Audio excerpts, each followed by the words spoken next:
Isang magandang araw Pilipinas, magandang araw Soxer Gen. Welcome sa isa na namang edisyon ng programang Performing and Informing hatid sa inyo ng Presidential Communications Office, Philippine Information Agency at Information Coordinating Network of Soxer Gen o ICONSOX. Sa ngalan ni PIA Director General Catherine Chloe Di Castro at Regional Director Fryan Abquilan, ako po si Oliver Rivera at samahan ninyo akong alamin ang mga latest development programs, projects and activities ng ating pamahalaan na ipinatutupad sa bahaging ito ng bansa.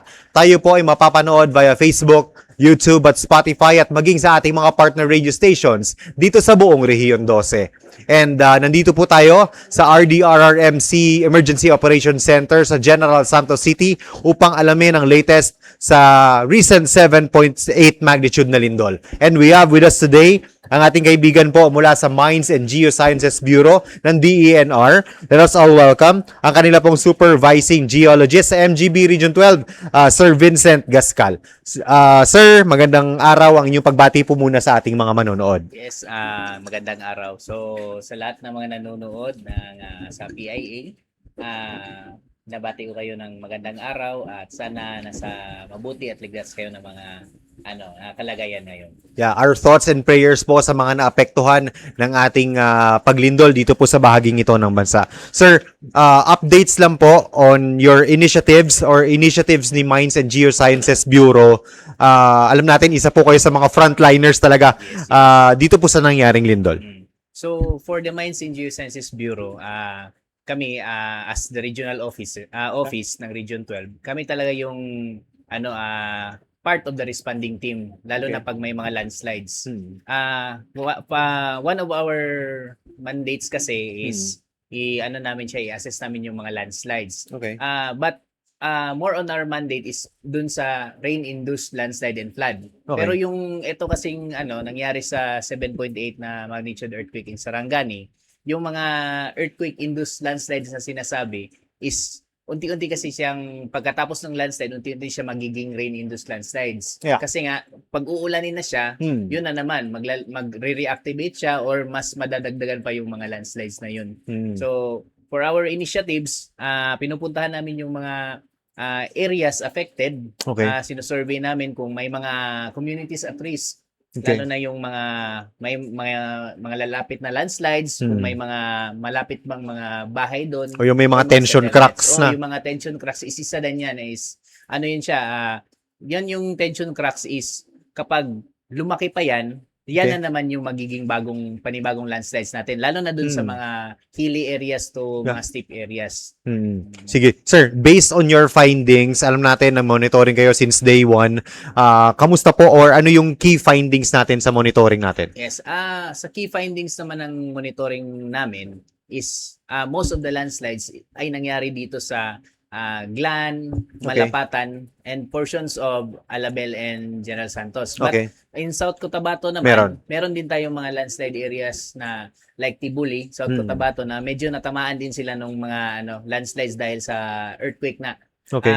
Ang lang sa Tibuli is mga masyadong isolated yung mga landslides na nasa loob, but there are communities din na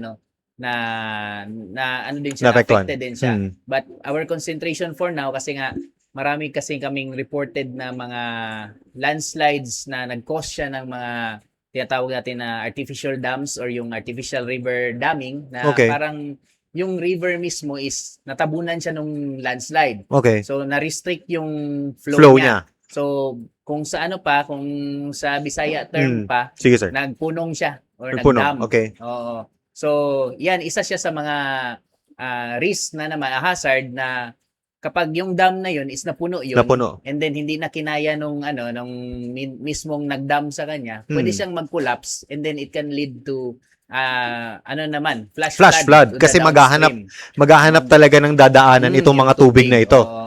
Tapos yung humarang doon sa ilog na yun is soft pa yun siya, lalo na kung ma-saturate na siya ng tubig yung humarang doon, edi mas madali na siyang mag-flow. So kasi parang parang na magiging putik siya kapag nagsosopen. Lalo na kung pag maulan. Kasi malambot pa, bago pa lang siya natambak doon sa area, and then so dadalhin talaga siya kung malakas yung tubig. Yan yung pinaka-problem namin ngayon. So ina-assess namin siya kung sino yung mga communities downstream Okay. na possibly affected siya kapag nag-breach yung dam o yung gumuho yung dam na yun. Sir, saan mga areas na ito na na-monitor natin? Yung pinakauna naming nakita na damming is dun sa E. Aligado ng Glan.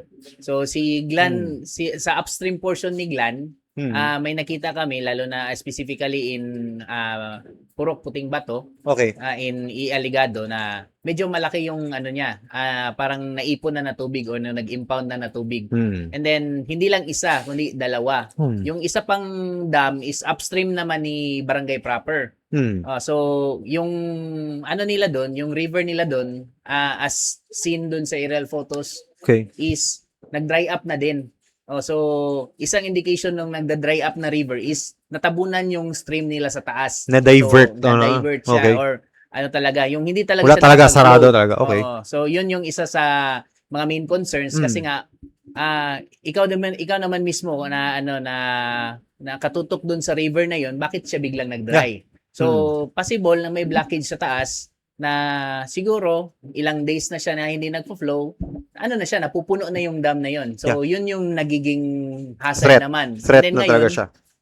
nagiging threat siya to the communities dun sa downstream Yeah. kasi nga sila yung pwede maging flash flood. So ang ano naman nun, ang dam naman na upstream ni Barangay proper Aligado is sila mismo yung sa proper ang possible na magbabahain kung magbe-breach yung dam na yon. So hindi lang sa Aligado, meron din sa Barangay Ilaya, Yeah. meron pa sa Glan din ito, sir. Sa Glan pa rin. din. Okay. Sa Glan din, meron din sa Supatubo, kita kami, meron pa sa Calpidong, kaso nga lang yung Calpidong is flowing na siya. Yeah. So yung good side naman sa Calpidong is kapag nagfo-flow na kasi siya, medyo nawawala na yung niya, yung threat niya na magbe-breach pa siya. But there is still a threat kasi nga may naipon pa rin na tubig sa likod. Oo. Sa Malapatan naman, sa Sapo Padido, may isa din na notice. So medyo siya, marami-rami siya ngayon kaysa noong 2023 na earthquake. Kasi dati sa 2023, konti lang yung nakita, around 3 artificial dams lang, but managed naman siya ng LGU. Opo. Sir, kamusta naman po? Speaking of LGU, kamusta naman yung monitoring natin with the LGUs? Kamusta yung response nila na pagsabi ninyo sa kanila na merong mga ganitong incidents dun sa mga areas na yun? Opo. Sa sa response naman ni LGU is responsive naman sila. Yeah. Ang siyempre may mga teams na tayo doon na pinadala galing sa other agencies, lalo na doon sa incident management team na nandun sa Glan. So na din sa kanila, na-relay na din yung information and pinapuntahan na nila to verify. Okay. So ngayon ang pinaplano na lang is how to release those dam o how to slowly release and yung control water. the water na hindi siya magfa-flash flood.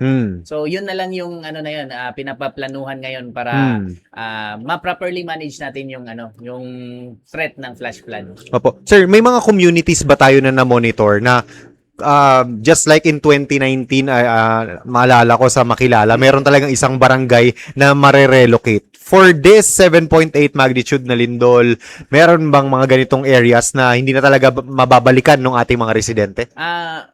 In terms of barangay, wala namang whole barangay. Okay. But mga sitios and puruks, meron tayong talaga. Meron tayong i-recommend na na for relocation. Kagaya ni Purok Tagaytay ni New Aklan, kasi yung purok nila mismo is yun yung dinaanan talaga ng landslide. Okay. And then yung kung nakita mo sa mga videos, yung malalaki talagang mga bitak sa lupa doon sa taas ng bundok, sila yung talaga for relocation. Yeah. So meron pa ding namang mga other areas such as Calabanit na may mga puroks din sila doon na na for relocation na din siya. So marami kaming nire-recommend doon sa mismong LGU na siguro pagkatapos na nitong taon yan, response natin na papunta na tayo sa rehabilitation side, maghahanap na tayo ng mga permanent areas nila for resettlement. So as of now, ang ina-advise muna sa kanila is permanent muna sila, evacuation. So, evacuation. permanent na talaga yung evacuation nila doon. Okay. Kasi wala pa naman tayong nahanap na Relocation site. nila. So mayroon kasing temporary evacuation na tinatawag na Babalik din sila. aalis ka lang for a period of time, pero pwede kang bumalik, sabihin natin pag umaga, Okay. ganyan. Pero kung permanent kasi na evacuation is kahit umaga, advice na sila na wag na talagang bumalik doon kasi anytime pwede na bumagsak yung area sa And landslides. then sir, additional din, dapat itong mga paglilipatan sa kanila or relocation sites na ito ay hazard Yes, hazard free. i-ensure talaga natin na yung areas na yon is ah, yung pinaka malayo na sa mga hazards. Pero Meron ba? saying kasi nga Free. kagaya Hindi. nito, earthquake, hindi natin mapipredict siya tatama. Okay. So kahit yung patag mo, pwede naman magkabitak pa rin yan, tension Yeah. cracks, yung tinatawag nila mga Okay. liquefaction or mga lateral spreads Okay. na magka-crack pa din. Opo, sir, before we end po, baka meron pa kayong other programs or activities na pwedeng i-share sa ating mga Yes, viewers? Sige po. Opo. Sa amin naman sa MGB is marami kaming programs. Hindi ito lang ngayon kasi earthquake siya. Sa earthquake siya na related. So dito na pumapasok yung mga geohazard mapping program namin. Yeah. So hindi lang naman ito yung program ni MGB, meron din kaming for yung groundwater survey, ganun. Okay. Nagsusurvey din kami ng mga tawag yan, yung mga deposits ng din groundwater kung Okay. pwede ba siya, viable ba siya or even the surface water. So, vulnerability assessment naman yung tawag namin doon para Okay. malaman namin kung yung mga tubig na ba yon is endangered na din siya na na mawala or may mga sapat pa na supply. Then we also have our yung quadrangle geologic mapping namin. Yan naman is namin, nag-identify kami ng types of rocks, types of minerals dun sa area. Tawag niyan, may correlation din siya sa yung mga gaano katigas yung mga lupa, Yeah. bato. So, isa din yan sa important factors. Marami kasing factors lalo na kung mga hazards yung tinitingnan. So, far sa division pa lang namin yun. Sa other divisions namin, Mas may marami mga pang monitoring programa. naman sila on mining, may mga applications naman on quarry and Sir, mining. So, meron din ganun. Dun sa geohazard, sir, updated yung geohazard maps natin. And Yes. lahat po ito ay nasa LGUs, pwede ma-access Yes ng po, ating oh. mga... As naman, yung hazard map naman natin is as early as 2020, natapos Okay. na yung hazard mapping sa whole region. So, na-distribute na din sila sa LGUs. LGUs and then accompanied by yung tinatawag natin na information education I see. campaigns on how to use these maps Yeah. and paano pa nila i-improve so kung sakali. So, meron din naman kaming from 2021 up to the present, meron pa rin kaming ginagawang updating of those maps. Okay. Sabihin natin ngayon, kagaya na yun na nagka-earthquake. So, medyo may nabago ng konti sa maps namin kasi may nag-landslide na. So, i-elevate na naman namin yung rating nun as to high or to very high. Depende sa susceptibility sa landslide niya. Opo. Sir, na-mention nung previous episode natin with Fevox na merong coastal uplift. Yes. Oo. Part na rin ni MGB itong mga... paano po ba? Geologically speaking, part siya ng geological process. Okay. So, pwede din namin siyang pag-aralan, Mm-mm. but on the on the mandated side, ang nag-aaral kasi niya si Fevox kasi Fevox. part siya of the uplift. Pero sa geological community, pwede na din namin siyang pag-aralan din. I-incorporate din namin siya sa mga hazards like coastal hazards namin.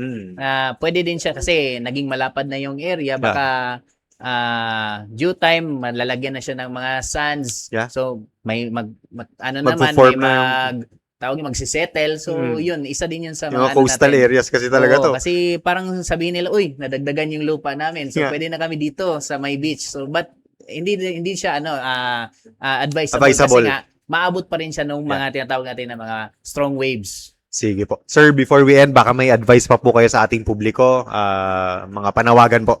Yes. For the general public, lalo na ngayon na nagkaroon tayo ng malakas na lindol, expect po natin na yung lindol na yun is may effect siya on our ground stability. Lalo na ngayon na nakikita natin sa social medias na maraming nagka-crack na ground, malalambot na yung lupa. Ito yung isa siya sa mga hazards na kapag dumating na tayo sa panahon na tag-ulan na, mas madali na naman siyang masaturate o yung mas madaling lalambot siya dahil sa ulan. So, dito na naman papasok yung mga hazard natin na rain-induced landslides. And even flood, pupunta pa rin tayo dyan. So, habang may ganito pa na mga scenarios, let's all be prepared. Hindi lang prepared, but we should be informed. Kasi nga, mahirap kung prepared ka lang pero hindi ka naman informed. May information ka naman pero hindi ka Hindi ka prepared. prepared. So, Okay. both should be there. Okay. So, informed ka na, prepared ka pa para ligtas sa iyong lahat.